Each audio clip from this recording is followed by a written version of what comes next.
بسم اللہ الرحمن الرحیم الحمد للہ رب العالمین۔ اللہ تبارک و تعالیٰ کے پاکیزہ نام سے آغاز کرتے ہیں جو بہت مہربان نہایت رحم والا ہے۔ حدیث نمبر 304 چل رہی ہے، بخاری شریف کتاب ہے اور بابو ترک الحائض الصومہ ہے، یعنی حائضہ عورت کا روزے کو ترک کر دینے کا باب۔ اور اس میں حضرت ابو سعید خدری رضی اللہ تعالیٰ عنہ سے مروی حدیث پر ہمارا کلام چل رہا تھا کہ نبی کریم صلی اللہ علیہ وسلم عید کے دنوں میں تشریف لائے، عید کے دن میں، اور خصوصی طور پہ عورتوں کے مجمع سے خطاب کرتے ہوئے آپ نے ارشاد فرمایا کہ عورتوں تم صدقہ کثرت سے کیا کرو، کیونکہ میں نے تم میں سے اکثر کو اہل دوزخ پایا ہے۔ عورتیں گھبرا گئیں، یا رسول اللہ صلی اللہ علیہ وسلم وہ کیوں؟ تو آپ نے فرمایا اس لیے کہ تم لعنت بہت زیادہ کرتی ہو اور شوہر کی ناشکری کرتی ہو۔ تو یہ ہم آپ کو سمجھا رہے تھے کہ شوہر برا بھی ہو تو آپ برے نہ بنیں۔ اگر آپ سمجھتی ہیں کہ ایک شخص برائی کر رہا ہے تو بتائیے یہ برائی اچھی ہے یا بری ہے؟ تو یقینی سی بات ہے برائی تو بری ہوتی ہے، تو پھر بری چیز کو آپ کیوں اپناتی ہیں؟ آپ اس کے مقابلے میں اچھی چیز اپنائیں تاکہ آپ کو اچھا کہا جائے۔ برے کی برائی کو اختیار کر کے برا بن جانا یہ تو کوئی بھی کمال نہیں ہے۔ کمال تو یہ ہے کہ کوئی برائی ہمارے ساتھ کر رہا اور برا ہو اور ہم اس کی برائی سے نفرت کر کے اس برائی کو اپنے اندر پیدا نہ ہونے دیں، اس کے مقابلے میں اچھائی پیدا کریں، یہ ہے کمال، اور یہ ہمیں کرنا بھی چاہیے۔ اور یہ ہماری بہنیں سمجھ نہیں پاتی۔ ایک شخص کو برا کہہ رہی ہیں، یہ برا کر رہا ہے، تو پھر اسی برائی کو خود بھی اپنا لیتی ہیں اور انگلی کو اپنی طرف بھی کر دیتی ہیں، گویا کہ ہم بھی برا کر رہے ہیں، تو پھر وہ بھی برا آپ بھی بری، کیا فرق رہا یہ بتائیے؟ اس برے کو اگر سزا ملنی چاہیے تو بری کو سزا کیوں نہیں ملنی چاہیے؟ اس میں تھوڑی سی ہمیں توجہ کرنے کی ضرورت ہے کہ جذباتی پن میں بعض اوقات انسان اپنے محاسبے سے غافل ہو جاتا ہے، دوسرے کو مکمل طور پہ مورد الزام ٹھہرا رہا ہوتا ہے۔ اس پر توجہ کریں، اپنے لیے، اپنی آخرت کے لیے، اپنے بچوں کی صحیح تربیت کی خاطر، اپنی بچیوں کو خصوصاً تباہی سے بچانے کے لیے۔ اور ضمناً ان میں شوہر حضرات سے بھی گزارش کروں گا کہ آپ کو بھی یقیناً خیال کرنا چاہیے۔ ایک عورت اگر آپ کے قبضے میں ہے، آپ کی محکومہ بنا دی گئی ہے، اس کا مطلب یہ نہیں ہے کہ آپ اس کے ساتھ ایسا رویہ اختیار کریں کہ اس رویے کو آپ کے بچے روزانہ دیکھ رہے ہوں اور ان کے نازک ذہنوں کے اندر وہ تمام مناظر نقش ہو جائیں، اور پھر جب آپ کے بیٹوں کی شادی ہو تو وہ اپنی بیویوں کے ساتھ اسی طرح ناروا سلوک کریں۔ ضروری نہیں ہے کہ اگر آپ کی زوجہ نے صبر و تحمل کا مظاہرہ کر کے اور اس آپ کی زوجہ کے خاندان والوں نے صبر کرتے ہوئے آپ کی زیادتیوں کو برداشت کیا ہے تو آپ کی اولاد کی بیویاں اور ان کا خاندان برداشت کر لے گا۔ بعض اوقات ایسا ہوتا ہے کہ پھر زیادہ خطرناک لوگ مل جاتے ہیں۔ آپ کی بہو ہو سکتا ہے اتنی خطرناک آئے کہ وہ بیٹے کو پھر حساب کتاب سمجھا دے، یا اس لڑکی کے پیچھے خاندان اتنا قوی ہو کہ وہ پھر آپ کی بیوی کی طرح زیادتیاں برداشت نہ کرے اور وہ جواب میں بہت سخت کوئی انتقامی کارروائی کر لے۔ تو ہوتا یہی ہے کہ جب ہم بچوں کے سامنے غیر محتاط ہو جاتے ہیں تو بچے بھی ان چیزوں کو غیر ارادی طور پر اختیار کر لیتے ہیں۔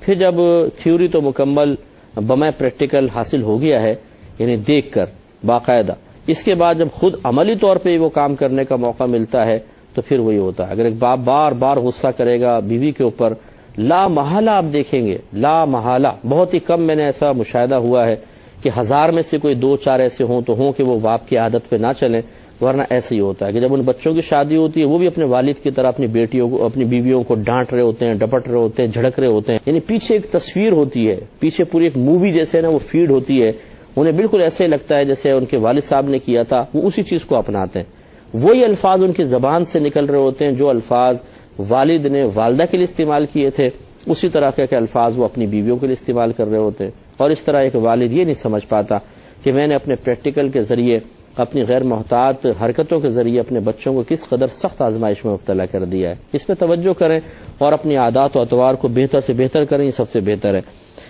اس کے بعد نبی کریم صلی اللہ علیہ وسلم نے ارشاد فرمایا کہ میں نے کوئی ناقص عقل اور ناقص دین ایسی نہیں دیکھی کہ جو کسی محتاط مرد کی عقل کو زائل کرنے والی عورتوں سے زیادہ ہو۔ یعنی اندازہ کریں کہ عورتوں کو سرکار نے فرمایا ان کی عقل میں بھی تھوڑی سی کمی رکھی گئی ہے، ان کے دین میں بھی کمی ہے، لیکن اس کے باوجود ایک عقل مند مرد کی اور محتاط مرد کی عقل کو زائل کرنے والی ان عورتوں سے زیادہ کوئی بھی نہیں ہے۔ تو معلوم یہ ہوا کہ اگر ویسے تو میں ناقصات العقل کی وضاحت کروں گا کہ عورتوں کو ناقصات العقل جو قرار دیا گیا کیا واقعی ان کی عقلیں کم ہوتی ہیں اس وجہ سے، وہ بعد میں وضاحت ہو جائے گی. لیکن سوچئے کہ جب سرکار عورتوں کو ناقصات العقل اللہ کے حکم سے قرار دے رہے ہیں، لیکن اس کے باوجود سمجھداری کا عالم یہ ہے کہ سمجھدار مرد کی عقل کو لے جاتی ہیں، اور تو اگر یہ کامل العقل ہوتی ہیں تو پتہ نہیں پھر تو کیا ہو جاتا. تو لہذا معلوم یہ ہوا کہ یہ مردوں کو بھی ایک تنبیہ ہے، اشارہ ہے کہ عورتوں کے معاملے میں تھوڑا سا ٹھہراؤ کے ساتھ فیصلہ کرنا چاہیے. عورت آپ کی بہن بھی ہو سکتی ہیں، عورت آپ کی والدہ بھی ہو سکتی ہیں، عورت آپ کی بیٹی بھی ہو سکتی ہے، اور عورت آپ کی بیوی بھی ہو سکتی ہے. اور یہ ایسے جذباتی رشتے ہوتے ہیں کہ انسان اگر تھوڑا سا سمجھداری سے کام نہ لے، یعنی ان رشتوں سے ایسی جذباتیت وابستہ ہوتی ہے کہ 2 منٹ میں انسان کوئی غلط فیصلہ کر بیٹھتا ہے اور ظلم کا ارتکاب ہو جاتا ہے. بیوی کا قصور نہیں، لیکن ماں نے رو کے دکھا دیا، بس عقل ختم ہو جاتی ہے، جا کے بیوی کو ڈانٹنا ڈپٹنا مارنا شروع کر دینا. بیوی رونے لگ گئی، ماں سے جا کے بدتمیزی کر لی. بہنوں نے پش کیا، بیوی پہ ظلم شروع ہو گیا. بیٹی نے کوئی بات بول دی ستیلی ماں کے بارے میں، آدمی نے جا کے اپنی بیوی کو مارنا پیٹنا شروع کر دیا. تو یہ عورتوں کا معاملہ ایسا ہی ہے. ہم بہنوں سے بھی گزارش کرتے ہیں کہ مرد کو ایسی آزمائش میں نہ ڈالیں اور اس کو اپنی کامیابی قرار نہ دیں کہ ہم نے دیکھا نا کیسا کام کروایا، بیٹے کو استعمال کر لیا، یا بیوی سوچے میں نے شوہر کو استعمال کر لیا، بہنیں سوچے ہم نے بھائی کو استعمال کر لیا. ایک ایک چیز کا میدان محشر میں حساب دینا ہے، ایک ایک چیز کا آپ کو کھڑا کیا جائے گا. یہ جو سیاست کی ہے گھر کے اندر، جو چلاکیاں کی ہیں اور پھر ہنسی ہیں، لوٹے لگائی ہیں، دیکھا نا کیسا ہم نے تو اس کو پاگل بنایا اور کیسا اس کو استعمال کیا ہے بھائی کو اور بیٹے کو یا شوہر کو. یہ سارے جو مزے ہیں یہ دنیا میں رہ جائیں گے، ساری چلاکیاں دنیا میں رہ جائیں گی. میدان محشر میں حساب کتاب دینا پڑے گا. تو صحیح بات تو یہ ہے کہ کوئی شخص کسی کے خلاف سازش میں کامیاب ہو جائے، میں اس کو کامیابی نہیں کہتا ہوں، اس کی بہت بڑی ناکامی کہتا ہوں. اور یہ اس کے لیے باعث خوشی نہیں، باعث غم ہونا چاہیے کہ اب وہ میدان محشر میں اس زیادتی کا حساب کیسے دے گا. اصل تو یہ غور و تفکر کرنا چاہیے نا. ہمارے پیش نظر چونکہ عموماً آخرت نہیں ہوتی، مسلمان ہیں، آخرت پہ یقین بھی ہے، لیکن 24 گھنٹے میں ایک لمحہ بھی آخرت کے بارے میں سوچنے کے لیے مسلمان تیار نہیں ہے کہ موت کیسے آئے گی، قبر میں کیا ہوگا، میدان معاشر میں کیسے اٹھیں گے، اللہ کی بارگاہ میں کیسے آئیں گے، حساب و کتاب کیسے ہوگا، پل صراط پار ہوگا بھی کہ نہیں ہوگا، نام اعمال الٹے ہاتھ میں آئے گا یا سیدھے ہاتھ میں آئے گا، جنت میں جائیں گے یا دوزخ میں جائیں گے، جو وہ دیکھی جائے گی بعد میں. دنیا کے معاملے کے بارے میں کبھی نہیں کہیں گے جی دیکھی جائے گی بعد میں، وہ ابھی ہونا چاہیے، اس کے لیے ابھی سے پلاننگ ہونی چاہیے. آخرت کے معاملے کو فراموش کر دیتے ہیں، حالانکہ آخرت بہت طویل ہے، دنیا عارضی ہے. یہاں سہارے پھر بھی مل جاتے ہیں، آخرت میں کوئی سہارا نہیں ہوگا، وہاں پہ تو بس انصاف ہے.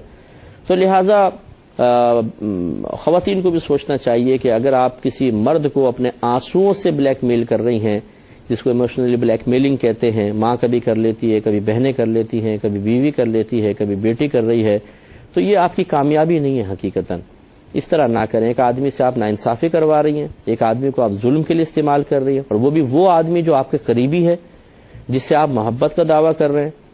کیا آپ یہ پسند کریں گے کہ باپ اپنے بیٹے سے محبت کا دعویٰ کرے اور اس کے ہاتھ میں گن پکڑا دے کہ جا بیٹا سامنے کسی کو قتل کر کے آ اور ناحق قتل کر کے آ؟ تو کیا اس باپ کو آپ حقیقتاً اپنے بیٹے سے محبت کرنے والا کہیں گے؟ آج کل ایسی ہو رہا ہے. بیوی کہتی ہے مجھے شوہر سے بڑی محبت ہے، ماں کے خلاف ابھار کے اس کو جہنم کا راستہ دکھا رہی ہے. ماں بولتی ہے مجھے بیٹے سے بڑی محبت ہے. کون سی ماں ہے جو اپنے بیٹے سے محبت نہیں کرتی؟ لیکن وہ بیوی پہ ظلم کروا کے اپنے بیٹے کے لیے میدان معاشر میں گرفت کا سامان کر رہی ہے. یہ کیسی محبت ہے بھائی؟ وجہ کیا ہے؟ غفلت، توجہ نہیں ہے، کوئی احساس دلانے والا نہیں ہے. جب اس طرح سے 4 عورتیں آ کے کہیں گی کہ ڈٹ کے رہنا، بہو کو ذرا بھی تم نے ڈھیل دے دی تمہارے بیٹے کو لے اڑے گی. 3 یہاں سے آ گئیں، وہ بھی اس طرح کا مشورہ دے رہی ہیں، تو پھر دماغ کہاں پہ ٹھکانے پہ رہے گا؟ یہ ہماری عورتوں کو اللہ تعالیٰ کرم فرمائے، اپنے گھر میں حالات بگڑ رہے ہوتے ہیں، دوسرے کی خوشی دیکھنا پسند نہیں کرتی ہیں، ان کے گھروں میں جا کے فتنہ فساد پھیلا دیتی ہیں. اور پھر دوسری عورتیں وہ بھی بے وقوف ہوتی ہیں کہ اس قسم کی عورتوں کے فوراً قول کو قبول کر لیتی ہیں. یہ عورت خود آ کے کہہ رہی ہوتی ہے جی میرے بہو اور بیٹے میں تو بڑی ماشاءاللہ بہت اچھے رہ رہے ہیں. آپ کی بہو کیسے رہ رہی ہے؟ یوں ایسا کریں ایسا کریں ایسا کریں.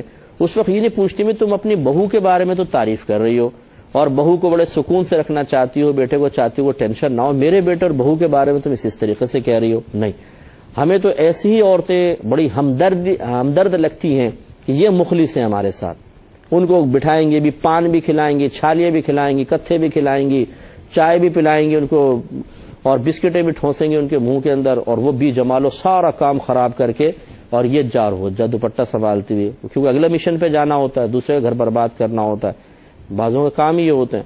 تو یہ ہماری بہنیں کیوں نہیں سوچتی کہ ہم کیا کر رہے ہیں؟ اسی طریقے سے مرد کو بھی غور و تفکر کرنا چاہیے کہ جب سرکار نے ارشاد فرمایا کہ ایک سمجھدار مرد کی عقل کو عورتوں سے زیادہ زائل کرنے والا کوئی بھی نہیں ہے، تو سوچنا چاہیے کہ آپ ایسا نہیں ہے کہ فوراً جذباتیت میں آ جائیں۔ جب آپ منصف بنتے ہیں، دو فریقین کے درمیان فیصلہ کرنا چاہتے ہیں، تو حضرت عمر فاروق رضی اللہ تعالی عنہ فرمایا کرتے تھے کہ ہم کبھی بھی کسی ایک فریق کی بات سن کر فیصلہ نہیں کریں گے، ہم دوسرے فریق کی بات بھی سنیں گے۔ تو یہی اصول ہوتا ہے۔ اگر آپ نے والدہ کی صرف بات سن کے بیوی پہ چڑھائی کر دی، بیوی کی بات سن کے والدہ سے بدتمیزی کر دی، اس کا مطلب ہے کہ آپ کو انصاف کرنا ہی نہیں آتا ہے، اور آپ کو چاہیے ہی نہیں تھا کہ آپ ایک کی بات بھی سنتے، اس لیے کہ آپ اس قابل ہی نہیں ہیں کہ آپ دو اشخاص کے درمیان فیصلہ کریں۔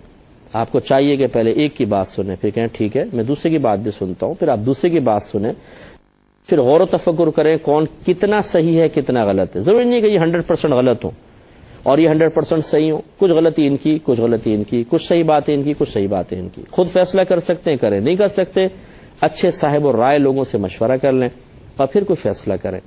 لیکن ہمارے ہاں جذباتیت بہت زیادہ ہوتی ہے، بھڑک جاتے ہیں، جلدی غصے میں آ جاتے ہیں، اور بعض عورتیں کیونکہ آپ کو پتہ ہی ہے کہ مرد کی نفسیات کو مرد سے زیادہ عورتیں سمجھتی ہیں۔ اگر یہ غصیلا آدمی ہے، کس چیز سے اس کو فوراً غصہ آئے گا، وہ ایک چٹکلا چھوڑ دو اس کے سامنے، 2 منٹ میں آپے سے باہر ہو جائے گا، بس آپے سے باہر ہو، اب استعمال کر لو اس کو جس طریقے سے استعمال کرنا۔ تو یہ بدھو مردوں کو کیا ہو گیا ہے کہ ان کو سوچنا چاہیے نا کہ ہمیں استعمال کیا جا رہا ہے، غلط استعمال کیا جا رہا ہے، تو تھوڑا سا غور و تفکر کریں۔ تو برا نہیں مانے کہ میں نے بدھو مرد کہا، آپ نہیں ہے، وہ تو میں ان لوگوں کے لیے کہہ رہا ہوں کہ جو اس قسم کی حرکتیں کرتے ہیں۔ تو خلاصہ کلام یہ ہے کہ تھوڑا سا سوچنا چاہیے، جب اللہ کے نبی ارشاد فرما رہے ہیں کہ عورتوں کو اللہ تعالیٰ نے کچھ ایسی خصوصیات سے نوازا ہے کہ جن خصوصیات کے استعمال کے بعد وہ سمجھدار آدمی کی سمجھ کو ختم کرنے میں کامیاب ہو جاتی ہیں، تو پھر ٹھہراؤ کے ساتھ فیصلہ کرنا چاہیے۔ ذرا دیکھیے، واچ کیجئے، مشاہدہ کیجئے، اس کے بعد کوئی صحیح فیصلہ ہونا چاہیے۔ بیوی کو بھی بے سہارا ہونا محسوس نہ ہو، ماں بھی یہ نہ سوچے کہ میرا بیٹا بیوی کا ہو گیا اور مجھے چھوڑ دیا۔ ماں کو یہ احساس ہونا چاہیے میرا بیٹا میرا ہے، اور بیوی کو یہ احساس ہونا چاہیے کہ میرا شوہر میرے ساتھ ہے، اور یہ اس پوزیشن میں لا کر پھر اپنے گھر کو آپ چلا سکتے ہیں۔ اگر بیوی کو بے سہارا ہونے کا احساس ہوگا، وہ تنہا محسوس کرے گی اور ڈپریشن کا شکار ہو جائے گی، بیماریاں ہوں گی، یا پھر وہ کہے گی کہ بس اب تو شوہر بھی ادھر کا ہو گیا، تو وہ علیحدگی کا سوچنے لگ جائے گی۔ اور اگر ماں کو آپ نے احساس دلا دیا کہ میں بیوی کی طرف زیادہ ہوں، تو پھر ماں کی دل آزاریاں ہوں گی، اس کے دل سے بددعائیں نکلیں گی، اور ماں کا جب دل دکھتا ہے تو پھر اس کے اثرات بعض اوقات انسان پر بہت بھیانک قسم کے مرتب ہو سکتے ہیں۔ اس لیے اعتدال اور توازن کے ساتھ ہمیں چلنا چاہیے۔ اب عورتوں نے پوچھا یا رسول اللہ ہمارے دین اور ہماری عقل کا نقصان کیا ہے؟ نقصان مینس کمی، ہماری عقل میں کمی کیا علامت ہے، ہمارے دین میں کمی کی کیا علامت ہے؟ ہم بھی سوچتے ہیں سب کچھ ہے۔ تو پہلے سمجھ لیجئے کہ عقل ایک نور کا نام ہے جو اللہ تبارک و تعالی نے انسان میں رکھا ہے، اور اس نور کی روشنی میں یا اس نور کی برکت سے انسان صحیح غلط، گندگی پاکیزگی اور درست غلط وغیرہ میں تمیز کر سکتا ہے، یعنی اس عقل کے نور کی وجہ سے۔ چونکہ یہ جانوروں کے اندر نور نہیں ہوتا ہے، عقل کا نور، اسی لیے آپ دیکھیں وہ گندے پانی میں منہ مار رہے ہوتے ہیں، گندی جگہ سے چر رہے ہوتے ہیں، اس کا بیٹا اپنے ابا کو سینگ مار رہا ہوتا ہے، ماں کے ٹکرے مار رہا ہوتا ہے، تمیز نہیں ہوتی نا، عقل نہیں ہوتی۔ عقل ایک نور کا نام ہے جو اللہ نے انسانوں میں رکھی ہے، جنات میں رکھی ہے، فرشتوں کو عطا فرمائی ہے، اور اس کی برکت سے انسان صحیح غلط میں تمیز کرتا ہے۔ اور یہ نور امام اعظم ابو حنیفہ رضی اللہ تعالی عنہ کے مطابق ہمارے دماغ میں ہوتا ہے۔ یہی وجہ ہے کہ اگر دماغ میں شدید چوٹ لگ جائے تو یہ نور زائل ہو جاتا ہے، جب نور زائل ہوتا ہے تو انسان پاگل سا ہو جاتا ہے۔ تو لہٰذا اب سرکار صلی اللہ علیہ وسلم نے فرمایا کہ عورتوں کی عقل ناقص ہے، یعنی اس نور میں تھوڑی سی کمی رکھی گئی ہے۔ اس کی صحیح تفسیر جو میں آپ کی خدمت میں عرض کروں وہ یہ ہے کہ ایسا نہیں ہے کہ مرد کا نور زیادہ ہے عورت کا نور کم ہے، ایسا نہیں. عورتیں بڑی ذہین ہوتی ہیں، بڑی فطین ہوتی ہیں، اور ہمارا مشاہدہ یہ ہے کہ اگر 16 سال کی لڑکی کو بٹھا لے اور 16 سال کے لڑکے کو بٹھا لے اور ان دونوں کا آپس میں آپ آئی کیو ٹیسٹ لے کر دیکھ لیں، ان کے جو دماغی قوت ہے اس کا ٹیسٹ لے کر دیکھیں، حاضر دماغی کو دیکھیں، تو عموماً لڑکیاں غالب آئیں گی. یہ زیادہ ذہین ہوتی ہیں، فطین ہوتی ہیں، ان کا دماغ زیادہ تیزی کے ساتھ کام کرتا ہے.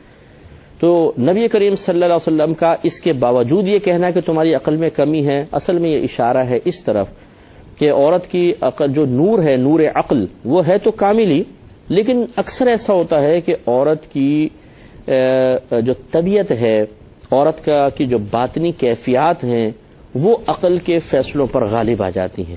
یعنی عورت عموماً اپنے باطنی کیفیات، جذبات سے مغلوب ہو کر فیصلہ کر لیتی ہے اور عقل کے فیصلوں کو قبول نہیں کرتی ہے.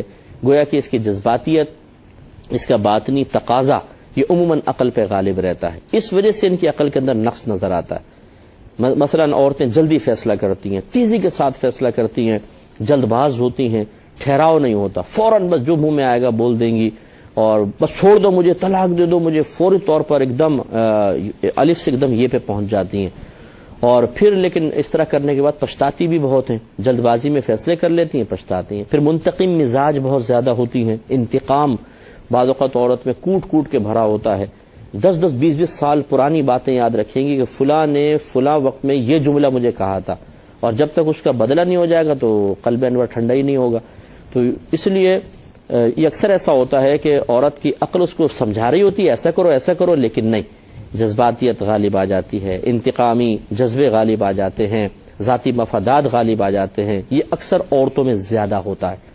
یہی وجہ ہے کہ شوہر کا حق کیا ہے، شوہر کی عظمت وغیرہ سب پتہ ہے، بڑوں کا ادب کرنا چاہیے. لیکن ایک گھر کے اندر جب جوائنٹ فیملی سسٹم ہو تو دیگر عورتیں بھی ہوں، مثلا 4 بھائی ہیں، چاروں کی بیویاں، ان کے آپس میں جب چشمک لگے گی تو پھر وہ انہیں عقل سے سوچیں گی، بس پھر تو ان 3 کو زیر کرنا ہے، ان کو ڈیگریڈ کرنا ہے، ان کو ذلیل کرنا ہے، یہ کرنا ہے، وہ کرنا ہے. عموماً اس قسم کی چیزیں ان کی غالب آ جاتی ہیں. اس وجہ سے نبی کریم صلی اللہ علیہ وسلم نے ارشاد فرمایا کہ عورتوں کی عقل میں کمی ہے. اور اس کی علامت یہ بیان فرمائی کہ اللہ تعالیٰ نے گواہی کا نصاب مرد کا عورت کے مقابلے میں نصف رکھا ہے، یعنی ایک مرد 2 عورتوں کے برابر ہے. وجہ کیا ہے کہ 2 عورتیں اگر ایک عورت گواہی دے گی تو ایسا عموماً ہوتا ہے کہ جذباتیت اور دیگر جو باطنی تقاضے ہیں وہ غالب آ کر اس کی عقل کو صحیح درست استعمال نہیں ہونے دیں گے.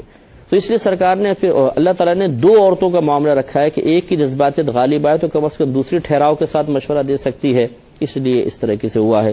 اس پوری تفصیل کو یاد رکھنا انتہائی مفید رہے گا. انشاءاللہ نیکسٹ پروگرام میں مزید اس پر کلام